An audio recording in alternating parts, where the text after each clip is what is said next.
Hello, everybody. Thank you for joining. We will give everybody a few more minutes to start joining. We also need our, I think Caroline's not here yet, and that's our speaker. So we'll just give everyone a few more minutes before we get going, and then I'll make some announcements.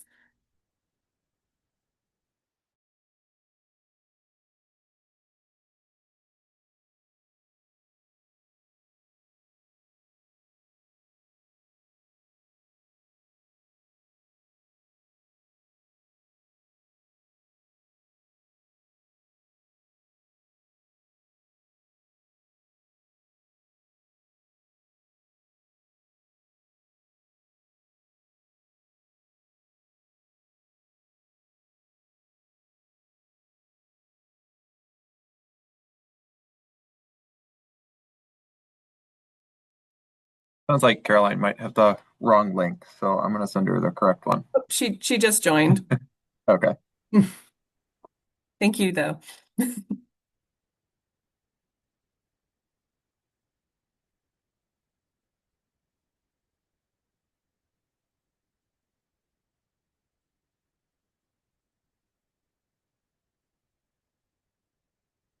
Hi, Caroline. You should have ability to share. So double check that I did it correctly. I'm just going to give everyone a few more minutes to join, so we'll probably get started here in a couple of minutes. In the meantime, I can start making some announcements before Caroline starts speaking and she can get set up. First and foremost, if you've missed the Cal-Neva AFS conference in 2025, no fear. We are going to be back in 2026 in Chico in February. There is still time to submit abstracts for that conference, so highly recommend you guys come. It's going to be a really awesome venue. Working really hard on getting things planned for it. I'll put the link in the chat for where you can submit abstracts for that conference. And then Salmon Festival is happening November 1st. That's always cool in winters. And then tomorrow, the Center for Watershed Sciences and the Wildlife Museum will also be at the Winters Library for a wildlife event if anybody is interested in joining that. Um, Chris, are there any more AFS related announcements that I might have missed? I'll just throw out that it's membership renewal timeframe, Oh, like a great. little early, but that'll kick in December. We heard on the leadership meeting that there's new, they've been working really hard to find a new platform for membership renewal, but just please remember to renew your Cal-Neva membership and check the box for Cal-Neva too. That gives us a little bit of kickback, both in the extra fee you pay and in a percentage from membership in general that allows us to provide programming like this. 100%. And you'll get whenever registration opens for the conference, you'll get a discount. So there's that. All right. So I'll go ahead and kick it over to Caroline. So Caroline is our speaker from California Fish and Game Commission, and she will be chatting with us today, and there'll also be time for questions at the end about how to engage with the California Game and Fish Commission. And so these are just questions that have come up a lot, and so she is going to do an awesome job speaking, I'm sure. And she is I'm just going to say she's a Center for Watershed Science, UC Davis alum, which is where I'm at. So it's always good to see our alumni in very cool places like this. So yeah, so with that, Caroline, it's all you.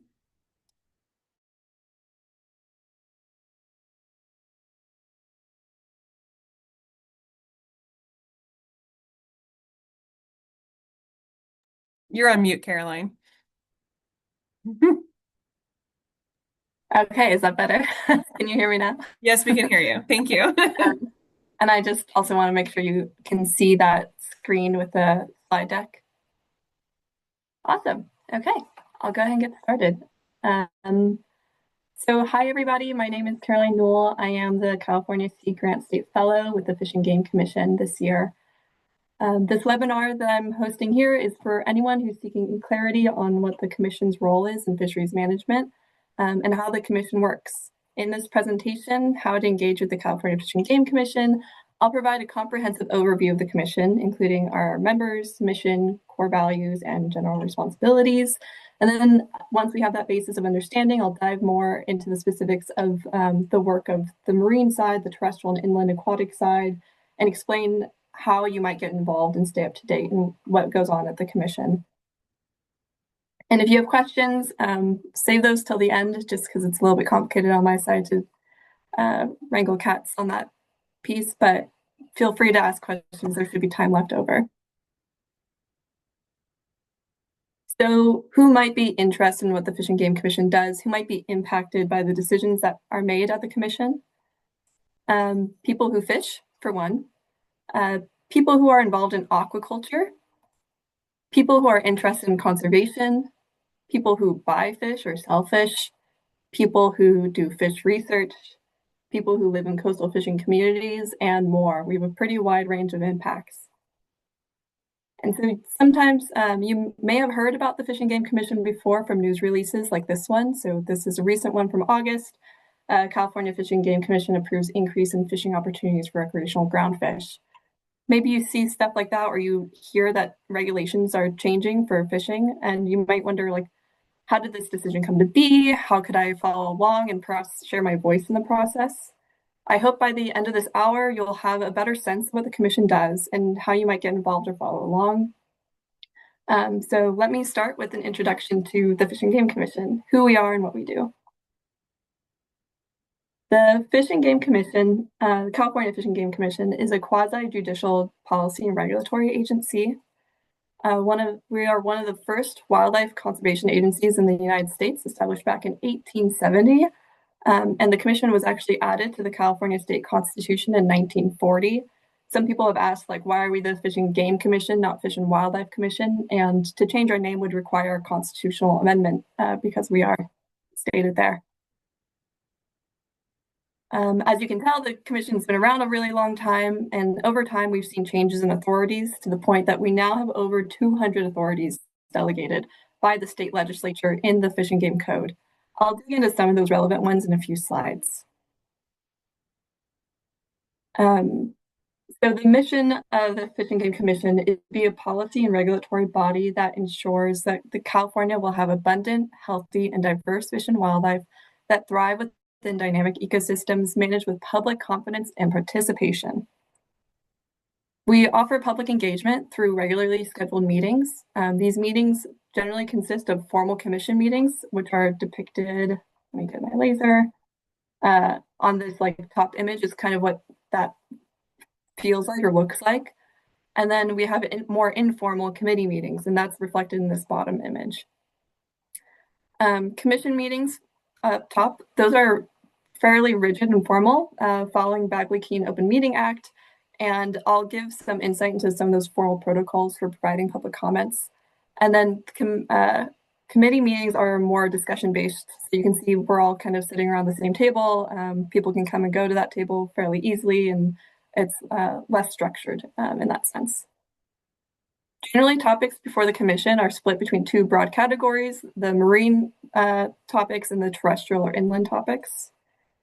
On the marine side, the commission's authority covers state waters, which is within like 0 to 3 nautical miles offshore and around islands.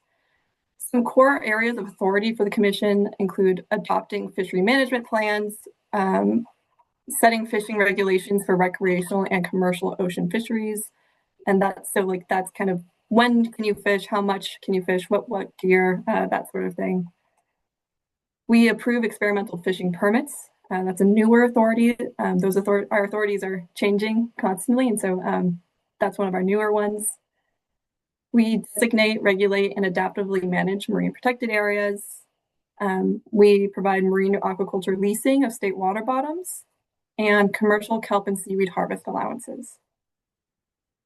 On the terrestrial and inland aquatic side, here's a sample of topics that are in that wheelhouse. And so if you're interested in fish, you're not only going to be interested in the marine side of things, you'll also be interested in our terrestrial and inland aquatic topics because there are fish like bass, largemouth bass that are inland. And so that's covered under here, but generally focused on hunting and fishing regulations, invasive species regulations, and the California Endangered Species Act listing decisions.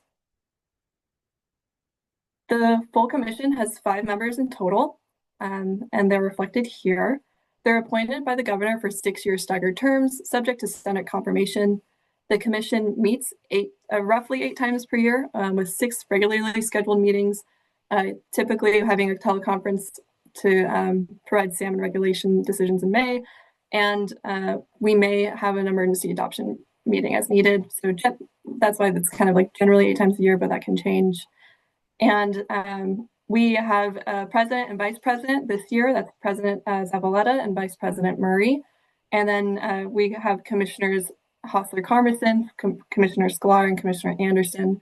If you're addressing them, that's typically how we address them. We say President Zavaleta, Vice President Murray, and then Commissioner last name, last name, last name.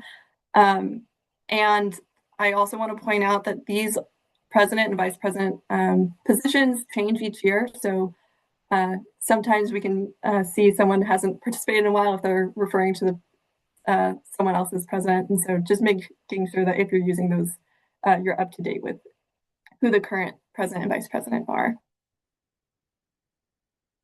The staff that support the commission's large mandate is fairly small. We're pretty much all shown right here in this image. We've had a few people leave, but and this is the Marine team right now. So all those like 200 delegated authorities, like these, we are the ones really focused on advising on those authorities. And then we have like a bigger team focused on the regulation side of writing up regulations and crossing I's, dotting I's, crossing T's. I'm not a regs person. Anyways, we have 11 permanent staff plus some additional support staff. And with that small staff, we rely on strong partnerships with organizations such as the California Ocean Protection Council and the California Department of Fish and Wildlife. We are a staff tasked with supporting the commission through meeting preparations and facilitation. We also seek to advance commission policies, engage with the public, as well as other agencies on topic of relevance. And I really want to emphasize that these people are all very friendly and service oriented. And if you ever have questions, they are happy to help you navigate what's going on. A quick little aside about the difference between the California Fish and Game Commission and the California Department of Fish and Wildlife. We get a lot of questions about this. We are separate entities. And so the Fish and Game Commission sets policies and regulations, and we are the public engagement platform. The department, we call them the department, is charged with implementing and enforcing the regulations set by the commission, adhering to policies set by the commission, as well as providing biological data and expertise to inform the commission's decision-making process. So we rely heavily on the department, but the commission are the decision makers. And back to that mission, that public confidence and participation emphasis, how, as a member of the public, might you voice your, make your voice heard at the commission? There's generally two ways. You can submit a petition for regulation change. If the public wants to see changes to rules and regulations, they have a right to request changes under the Administrative Procedures Act. And we do that through formal petitions. You can find those petition forms on our website. This is what our website looks like. And if you go to the regulations page, you'll find an option for seeing this page, the petitions for regulation change, with a bunch of information about how to fill out that form. The forms are challenging if you haven't done it before. You have to cite authorities and statute.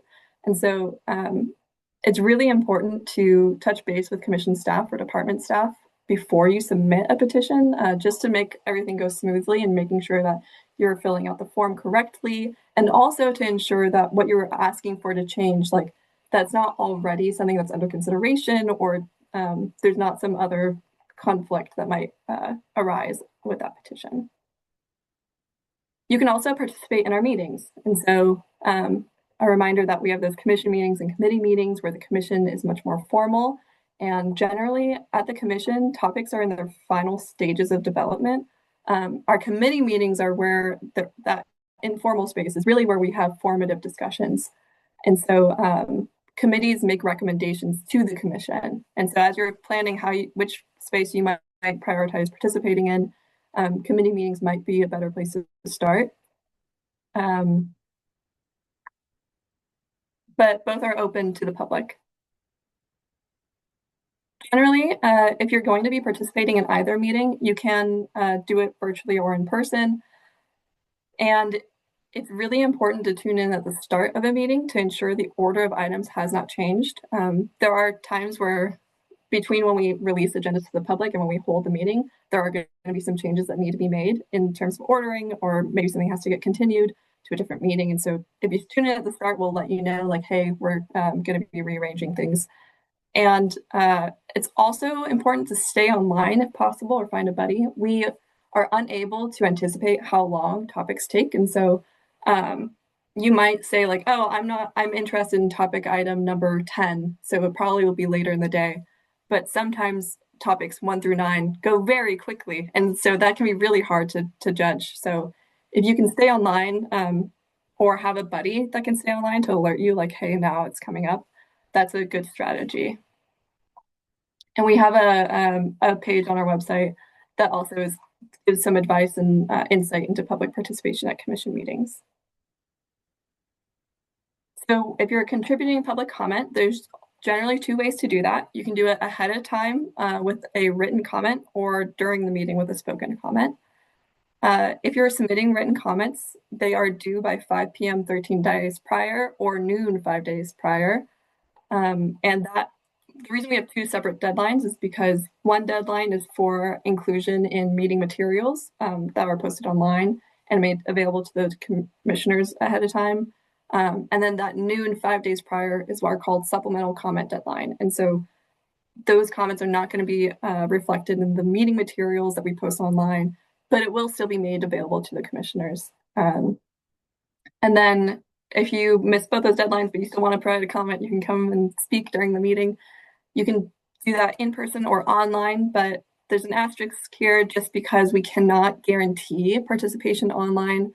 If there's technical difficulties, we can't always avoid that. And so if you're really motivated, you want to make sure you're heard, being in person is a better way of doing that. And so what that might look like, giving that spoken comment at the meeting. At the commission meetings, we generally are, the commissioners generally set a time frame for how long you're allowed to speak, and that can be 1, 2, 3 minutes. And so you might think that you're going to have 3 minutes, but then we have 100 people who want to give a comment, and so the commissioner might reduce that time. And so just be prepared that you might be speaking 1 minute, 2 minutes, or 3 minutes at a commission meeting.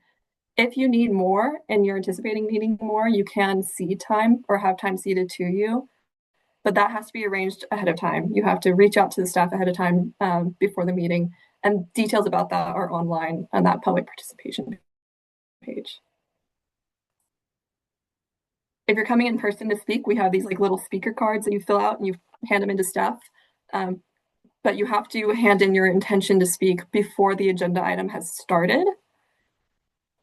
And if you're online, you'll be given a brief window to virtually raise your hand at the start of each agenda item.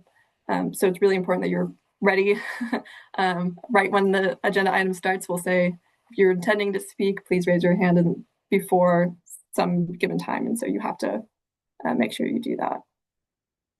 For committee meetings, you typically have more time available. Typically, we don't set time limits, but always good to be prepared. If you're speaking in person, you just come up to our table that we're speaking at when the floor is open for discussion. And if you're online, you just raise your hand when the floor is open for discussion as well. So you can see from here the difference in protocols are pretty strong. Digging into more about the committees. Committees meet 3 times per year. We have 3 committees. We have our Wildlife Resources Committee. And you'll recall earlier I spoke about, we generally split topics between marine and then inland terrestrial. So even though it's called Wildlife Resources Committee, that's also where we're talking about those inland fish topics as well. The Marine Resources Committee is our other committee, our second committee. And then the Tribal Committee is a third committee, and that offers a venue for engagement with tribes, but they are open to the public. And yeah, I can speak more to those committees if people have questions about them. if you're getting involved in the commission and you have like a topic of interest, expect a long process. Let's say you start with the committee. You come to a committee right when we're bringing up a topic for discussion, and you're coming to committee meetings as we talk about it. And typically we take at least 2 committee meetings to talk about something before it gets referred. And so but it can take like 3 years or more. The timing is really variable in committees, how long a topic will stay there. But once the committee reaches a recommendation that goes to our commission, the commission will take 4 to 6 months to process that and consider it. And that's because we have this 2 or 3 meeting long process, and we're meeting every other month. And this is what the 3 meeting process looks like. We have a notice meeting, a discussion meeting, and an action meeting. We don't have to do 3 meetings for all topics. Sometimes we do 2. I won't bore you with the details on that, but just know that it's not always 3. It's sometimes 2. And once the commission is done and it has taken an action, then it goes to the Office of Administrative Law. And so OAL is what we call them. And they can take, if we are taking an affirmative action, we are making a change, they have approximately 45 days to process that and get it posted. And then there's an additional 1 to 3 months before that goes into effect. And so overall, it's really, you should be anticipating a year-long process at the least. We recently had a striped bass slot limit topic that was in the Wildlife Resources Committee for 2.5 years or so, and then it went through the commission process. We ended up not adopting a change, but that whole process was about 3 years, which is a long time. We also, to throw in a little wrench to the process, we have the department, the Pacific Fisheries Management Council, and other venues that they themselves will be working on a topic outside of our venues, and they might be coming up with a recommendation that comes to a committee, or they might be going directly to the commission. But that's just to show that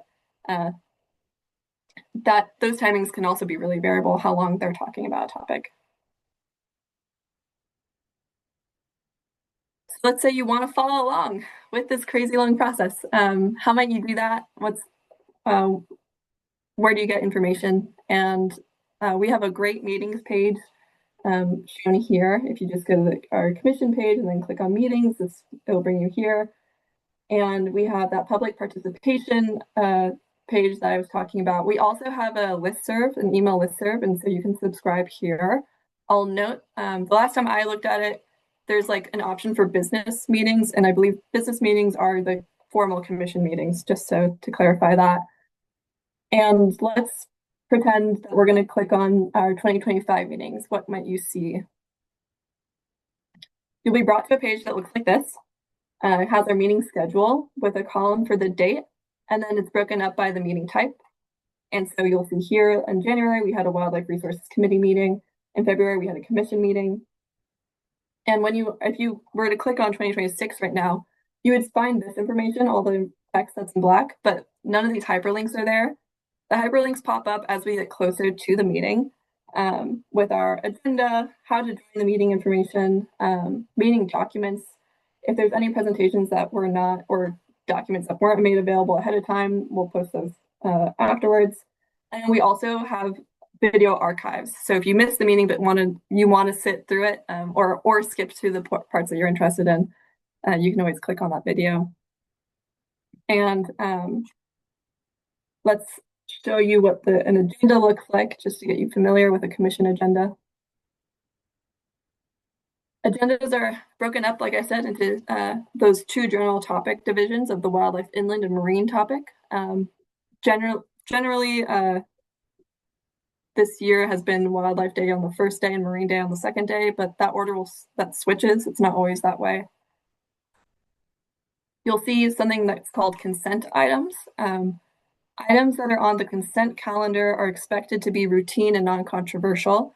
After public comment, the commission will consider approving items on the consent calendar in a single vote without discussion.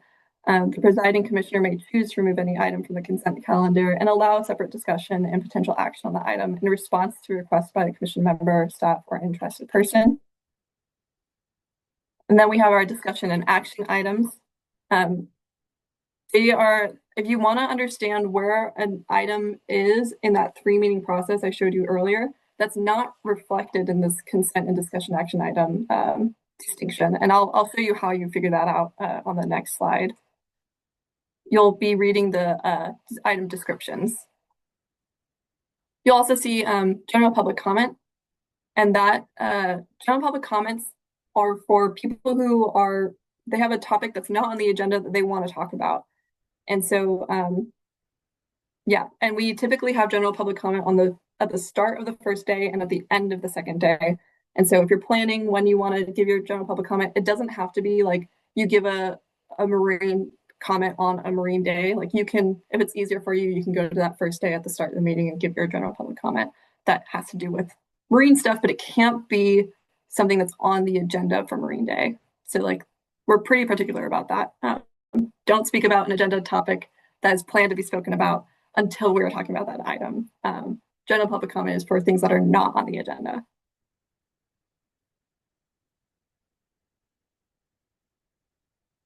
So this looks a little blurry, apologies, but this is an example of what the agenda looks like. And so under discussion and action items, I've highlighted those keywords of notice, discuss, take action. Like show you like that's how you figure out, is it a notice hearing, is it a discussion meeting, or is it an action meeting? And if we go back to that meeting schedule page, to better understand, like we just walked through kind of what the agenda shows you, but some of these descriptions are like maybe not enough information. Maybe you want to know more about what we're talking about and why we're talking about it. And so that's when you would go to our meeting documents page. And I highly encourage everybody to peruse the meeting documents because staff work very hard to compile that information. So if you click on that meeting documents page, you'll be brought to a meeting documents index, and all the agenda items are hyperlinked. And if you click on one of those hyperlinks, it will bring you to a staff summary page. Staff summaries are your friend. They will tell you about past actions that have led to the day's discussion and sometimes future actions as well. It will give you information about the topic at hand, provide you relevant documents, give a reflection of public comments that were received by that first public comment deadline that we talked about. We will include recommendations if there are any, and we'll do recommendations from commission staff, from a committee, or from the department, may be reflected there.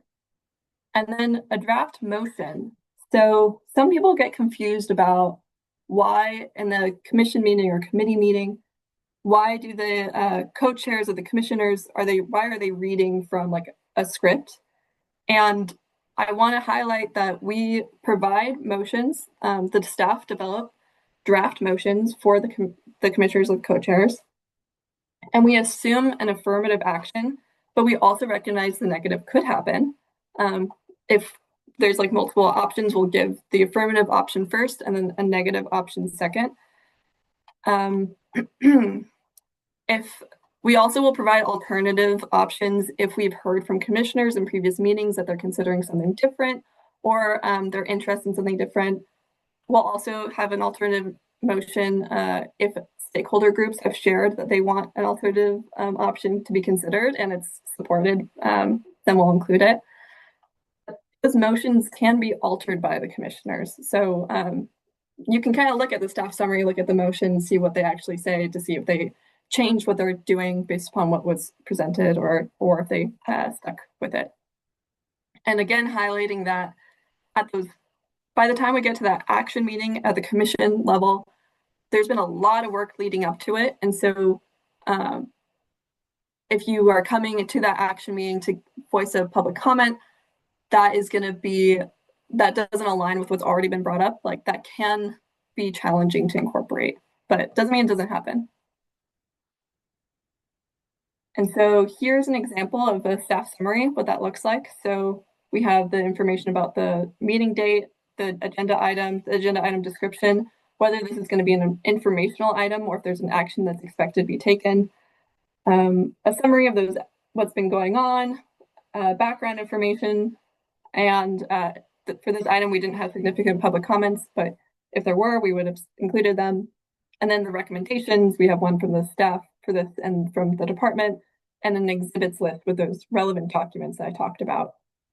And then here you can see the draft motion, and you can also see like why we provide a draft motion, referencing like really specific sections of the code. And so that's also why we write that down ahead of time. If you're wanting to track committee topics, back in that meeting index page, if you scroll down, you'll find committee and department reports. So for day 1, you'll see the Wildlife Resources Committee, and day 2, or I guess not day 1, the Wildlife Day, you'll see the Wildlife Resources Committee. On the Marine Day, you'll see the Tribal Committee and Marine Resources Committee. And you click on those hyperlinks and look for the work plan that's described.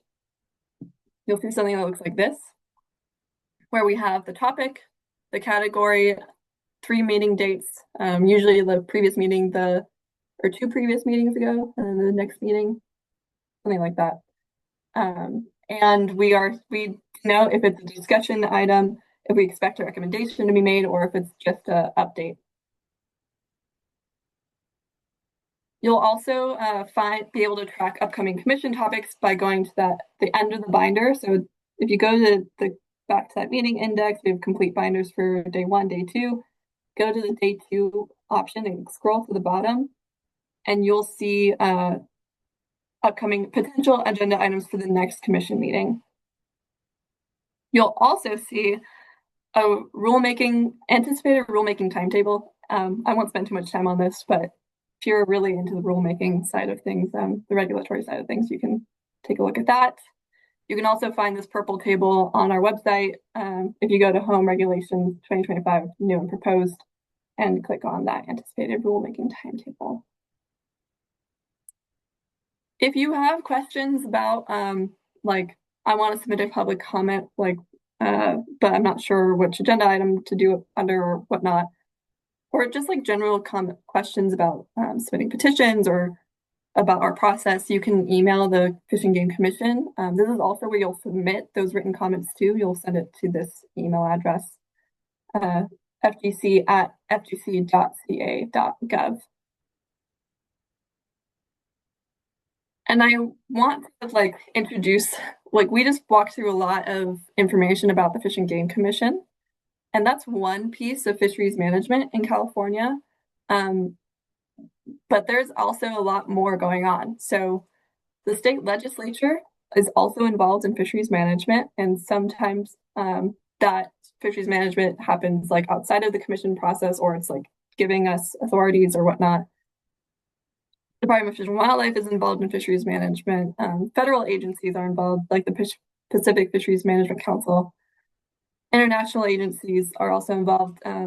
Other state agencies influence some of the stuff that's going on in these other spaces. But it's just a very complicated, big topic, fisheries management. But I hope that this start of fisheries management education is encouraging for you to get your foot in the door, at least at the Fish and Game Commission and our process.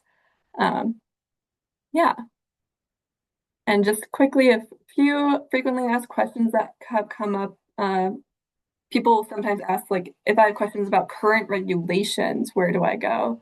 We have someone who answers our phones, and I think their top 2 answers are, we can't answer that, you have to go to the department for that.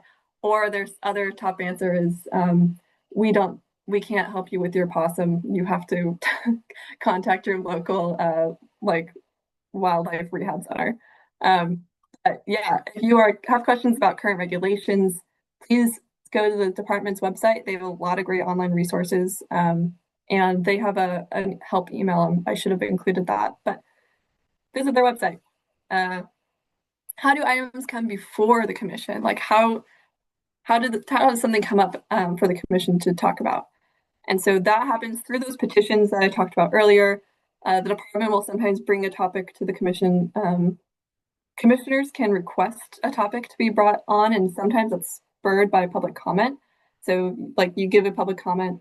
This has recently happened where there was a public comment given about a topic that wasn't currently before the commission, and a couple of meetings later that got brought up again, and the staff was assigned to like look into it. And so that's why you might be motivated to give a public comment under general public comment.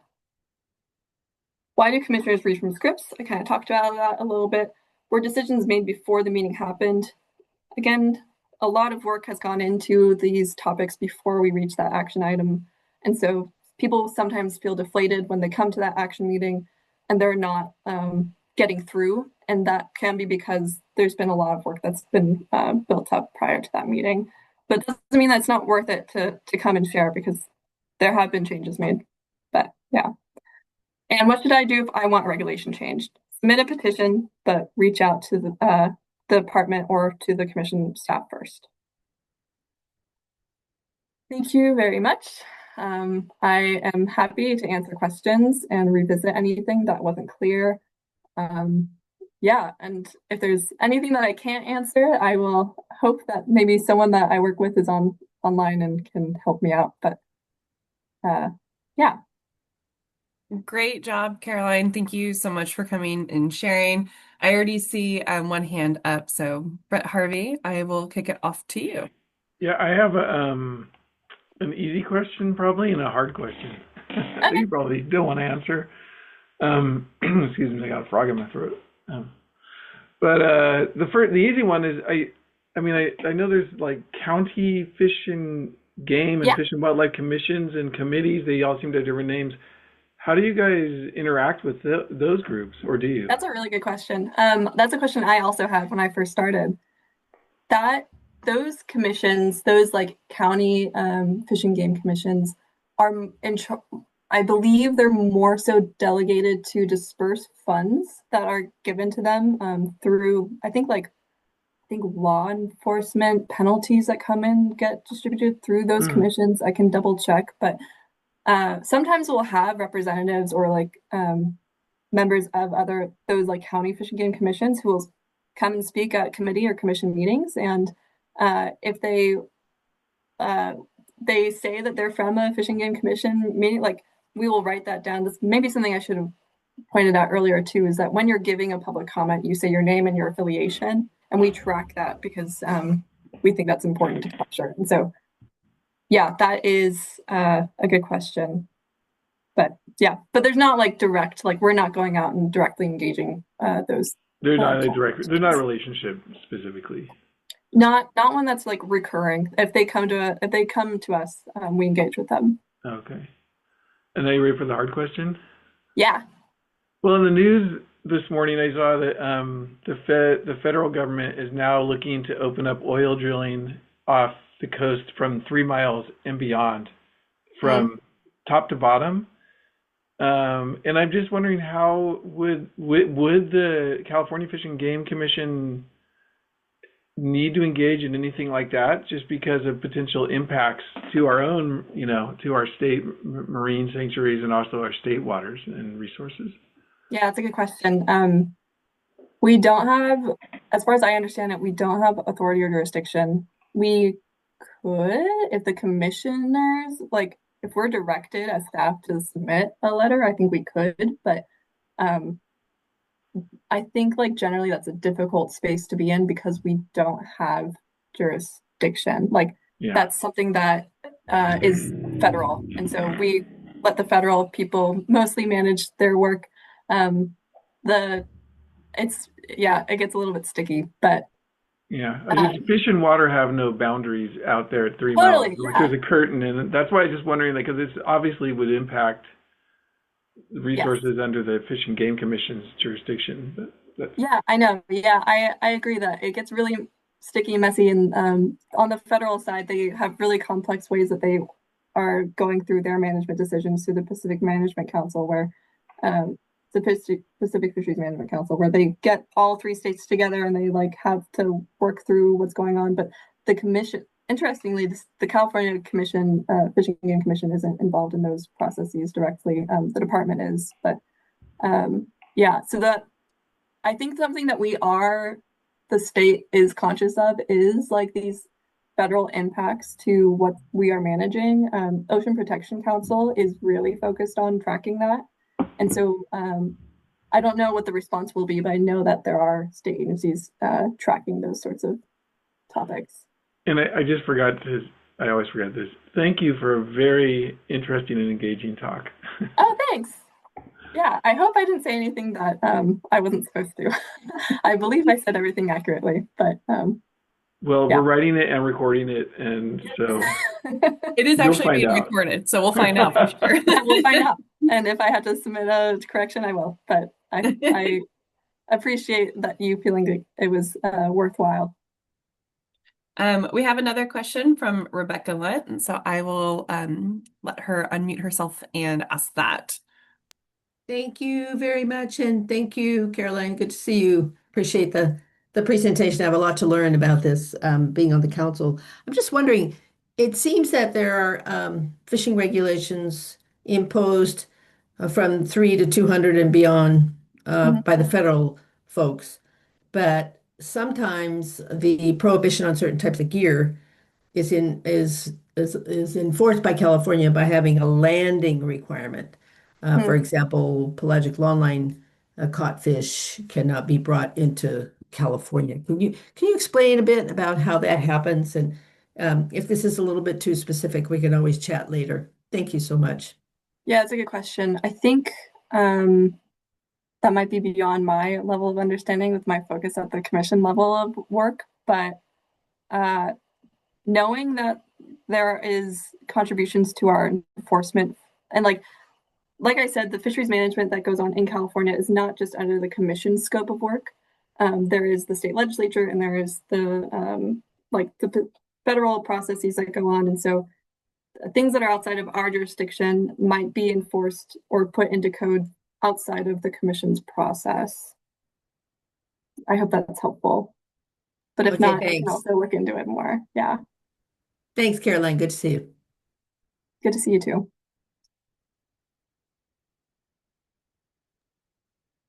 And then Chris Parker put in the chat that potential federal changes, if you're tracking or interested in endangered species, CA AB 13919, this bill would require the commission to consider whether to adopt a regulation to list a federally listed species as defined that is native to California as an emergency regulation.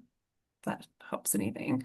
Yeah, any other questions? I don't see anybody else's hands up, but does anybody else have any questions?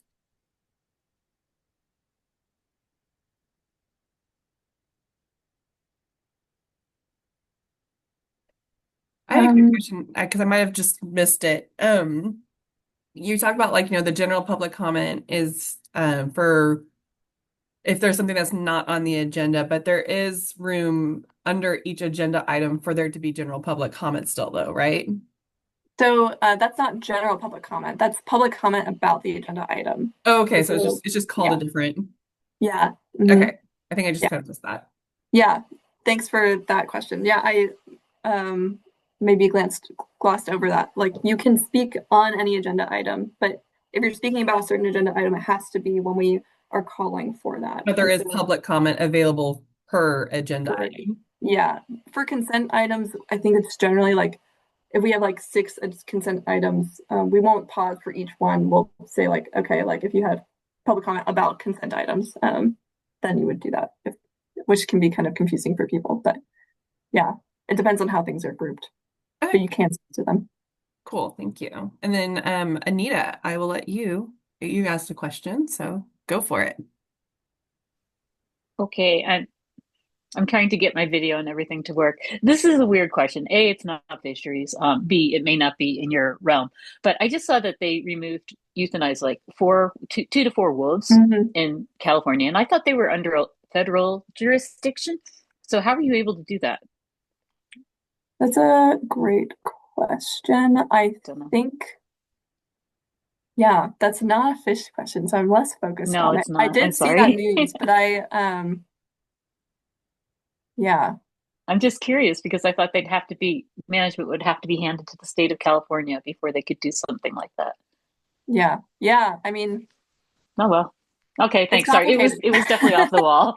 No, I Okay. appreciate your engagement in that and what's going on, and I agree that it like is hard to understand. Oh, who's logged in as my name? Oh, is that Susan? If you shared your registration link with Ah, anyone, then it's oh, going to show up as your name. okay. Yes. CDFW. Yeah, CDFW, I believe. They just yeah. Yeah, thanks. And she did share her registration link. Sorry about that. I'm Susan Ashcraft. I'm with the Fish and Game Commission. And yeah, so there are pretty rigid regulations about for wildlife and human interactions and conflicts and what constitutes a problematic animal. It's a higher it's a much higher standard that has to be met for wolves because they are listed under the California Endangered Species Act. But if there is a nuisance animal that is identifiable, that's repeatedly causing problems, either with humans actually causing threat to them or repeatedly killing their animals, then there's a depredation. People can apply for a depredation approval, and it's very controversial. So, especially for something like wolves. So, there's one county that's been having a lot of trouble, and that may be why the wolves were euthanized.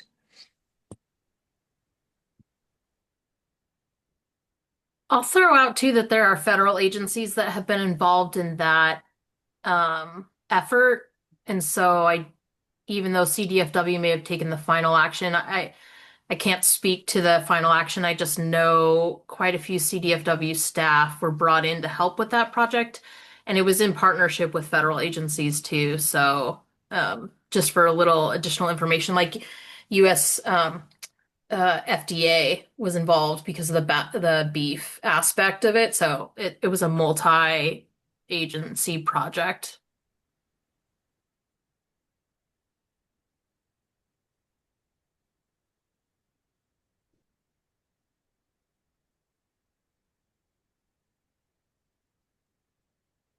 And then Anita put in the chat, oh, I think your question must have already gotten answered. Yeah, I don't want to speak out of turn. I'm not involved with wolves. I'm on the fishery side, but there are staff within CDFW that are dedicated to wolf management directly, and it's been obviously expanding as the wolves have expanded. So I can't give you like really good detailed information about that, but there is like a statewide management like wolf person who I think is like a senior environmental scientist, if I remember correctly. But yeah, there are staff that are within the department that are now directly in charge of assisting with wolf projects. Wow, that sounds tricky with wolves. Yeah, and real quick, since Susan is online, Susan, do you have a better answer to Rebecca's question about having like enforcing landing requirements? I think it was more about the question of the role that the state legislature plays in being able to exert some kind of influence over federally regulated fisheries under federal authority that goes through the council process. And yeah, that has been the one pathway that the state legislature has had to express, to exert its own influences through landing as requirements, since they have to, of course, transit through state waters if they're going to land in the state of California. And honestly, the Northern California fishery participants, there are many times that, in certain fisheries in particular, that go to Oregon to make their landings, and there's various reasons for that that have to do with the shoreside associated considerations, whether it's infrastructure or regulations or such as that, the landing requirements.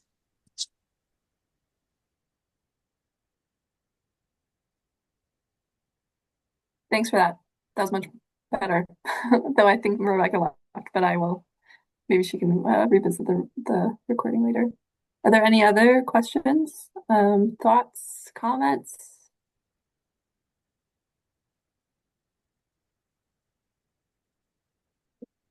I'll just share that we have a Marine Resources Committee meeting coming up November 6th.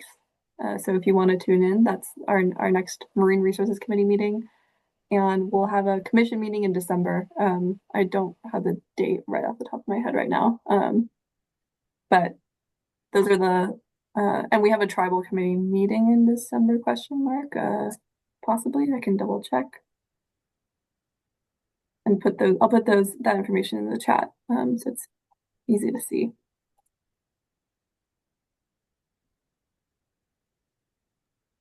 Awesome. Any last questions for Caroline?